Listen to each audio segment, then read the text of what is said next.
Gaji saya RM1,700 setiap bulan, tapi tetap boleh buat simpanan emas ni setiap bulan.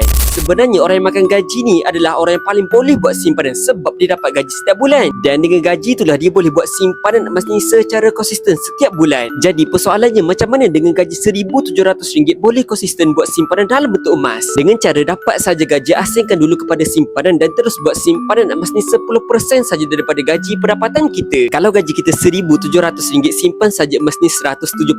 Gaji RM3,000, simpan saja emas ni RM300. Gaji RM5,000, simpan saja emas ni RM500. Kalau tuan-puan mampu, boleh saja konsisten buat simpanan emas ni 1 gram 1 bulan secara konsisten. Cukup saja 12 bulan, tuan-puan dah ada 12 gram emas yang mana nilainya dah lebih RM7,000. Dan yang paling penting untuk tuan-puan nak buat simpanan emas ni secara konsisten, tuan-puan kena gunakan saja akaun emas Public Good ni, sebab kita boleh simpan emas ni ikut bajet kita sendiri. Best kan simpan emas ni ikut bajet kita je, grade emas demi grade emas.